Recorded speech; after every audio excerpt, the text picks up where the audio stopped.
it literally eats your brain. It eats your brain. It's called a brain-eating amoeba, bro. But it only killed like 50 people in like 5 years. But it eats your brain. Like I can't. It eats your brain. I hate like skin eating parasites, brain eating. Like it's just like ugh. I'm not. And a lot of it's in fresh water, but it's so unlikely that it's like it killed 50 people. A lot of people go to legs. A lot of people do that. But it's a brain eating parasite. A war has been going on for billions of years that breeds well-armed monsters who struggle with other monsters for survival. Having no particular interest in us, most of them are relatively harmless, as our immune systems deal with their weapons easily. Too tough. But there are exceptions. But there are ones Fowleri is an amoeba that has not only developed a deadly taste for human brains, but is also a match for our defenses and stars in dramatic headlines. What happens when this monster enters your they enter your nose. They enter from your nose. Crazy. Body. Yo. You can't even see when it enters your nose. These are beasts you can't see. Microverse, come on, man. Is an amoeba, a microbe with a nucleus, one of the smallest life forms on Earth. It is a voracious hunter of bacteria and other creatures that it devours whole and rips into pieces.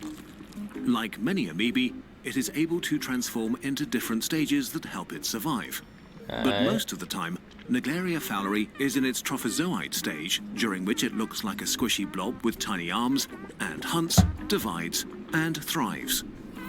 Its natural home is in fresh water, ponds, rivers, lakes, and hot springs. But unfortunately, it also feels hot springs, pipes, swimming pools, fountains, or spas when they're not properly treated. When they're not properly treated, it thrives and multiplies. So in the summer, when humans seek to cool off and enjoy themselves, the chances are highest that both species will interact. True, because but it's still frankly low. But it's a brain-eating parasite. Hard to avoid, millions of people regularly have contact with the amoeba, especially in warmer climates, and many people even seem to have antibodies against it. And this is mostly okay. You can even swallow it without consequences. Things turn bad when people dive or swim in water contaminated with the amoeba, and water splashes high up into their noses. In a single drop of lake water, there are millions of viruses, bacteria, and amoebae, and that isn't really a big deal. But Naegleria fowleri is different. Let's zoom into the nose of an unsuspecting victim enjoying a great summer day and see what happens. That's the only, that's really the only place I get water. Like, I'm not swallowing the water. It's going in my nose, and I'm like, but right there is the, oh my. First of all, the amoeba doesn't really want to be inside your nose, as it's not really looking for trouble. It just wants to eat a few bacteria. Instead, but when it lands in there, it feasts. Come on, man. It feasts. By your natural defenses. That's a buffet right there. Unfortunately for humans, Naegleria fowleri happens to be exceptionally good at generally flying under the radar of your immune system. For example, the inside of your nose is covered by mucosa, a slime filled with chemicals that kill or stun possible invaders or alert immune cells. But Naegleria fowleri is not particularly bothered by them, and instead calmly checks out the scenery, mildly annoyed about the whole ordeal. Now, if you are unlucky, the tiny critter stumbles over something that actually sparks its interest: nerve cells. Your nose is filled with a large network of olfactory nerve cells that pick up molecules from the outside and transmit their information to your olfactory bulb, the center of smell. They're saying it scientifically, but I'm just like, bro, like, it's just, This is scary. Like, this is scary. These cells talk to each other by releasing various messenger chemicals and recognizing them via specific receptors. One of the most important of these chemicals is acetylcholine. Through sheer evolutionary bad luck, Naegleria fowleri happens to have receptors that recognize acetylcholine, and it seems to attract them irresistibly, a little like moths that are attracted by light. So as your olfactory nerve cells do their job, Using plenty of acetylcholine to talk to the brain, Naegleria fowleri enters your tissue. It seems to follow the chemical signals upstream. Neutrophils, crazy suicide warriors, begin to attack the amoebae. Individually, they have no chance against them, as the invaders are large and pretty buff fighters, used to dealing with tough enemies. So the defenders swarm the intruders and kill them either by vomiting chemicals that punch Come holes on, into man. them, or by Going literally crazy. ripping parts of them off and Let's devouring go. them. But the Naegleria fowleri train is still on track, and while the neutrophil attacks slow them down, they continue to follow the olfactory nerves to their final destination, your brain. Bro. This process can take between 1 and 9 days, and you'll probably not notice anything during that time.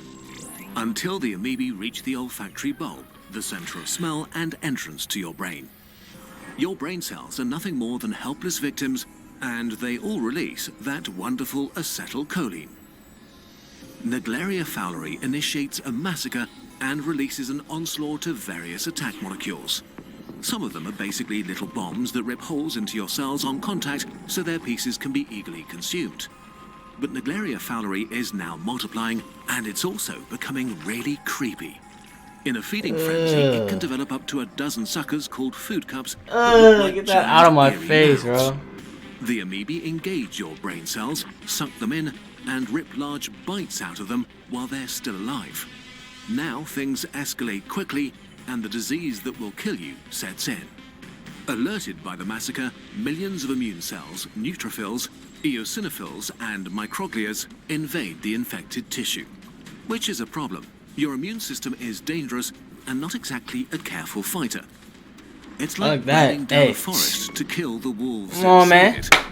Really hey, I'll do that. Take the noodle in my hair. Come on, man. I'll take that, bro. Fuck that disease, man. One of them parasites. Let them off the planet. Out of here. In the brain. Nasty. They waste no time and attack the amoeba, using all the weapons available to them, from chemicals to trying to eat them alive. Slide on them. Out of here. To erect barriers spiked with deadly chemicals. A fierce battle ensues. Naegleria fowleri can actually fight back, itself attacking and killing many immune cells. The immune system now throws everything it has at the invader, but in vain. Shout out the immune system. The complement system, tiny protein bombs that can kill intruders on never thought I'll say that. Shout out the immune system. Come on, man.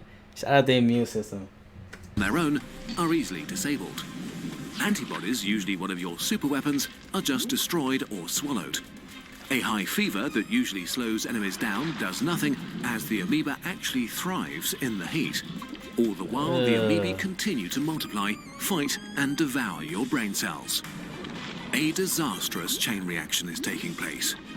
One major thing your immune cells do when they fight is to cause inflammation. I can't lie, I thought this would be like a calm one, like, yeah, this bad stuff can happen, but it rarely happens. It rarely happens, but they going all in.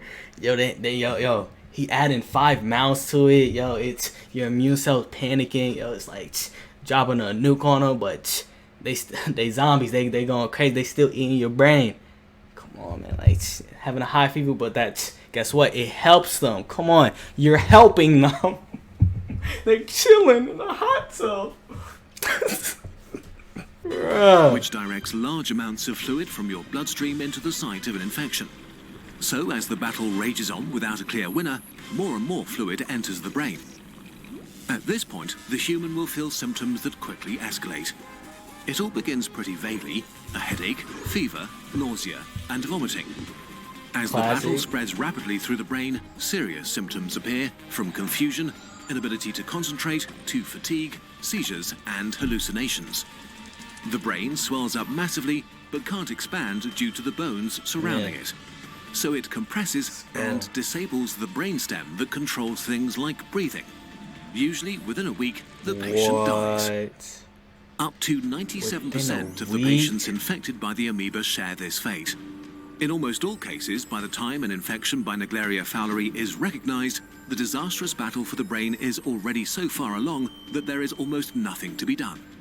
Not only do we currently not have effective treatments, there are also an abundance of open questions about how an amoeba that usually enjoys its life in open water is able to overcome our immune system so effectively. They are not making me feel how better. worried do you need to be about Oh, this horrifying here it is. Here it is. killer amoeba? After the bloodbath, here it is. Well, not very.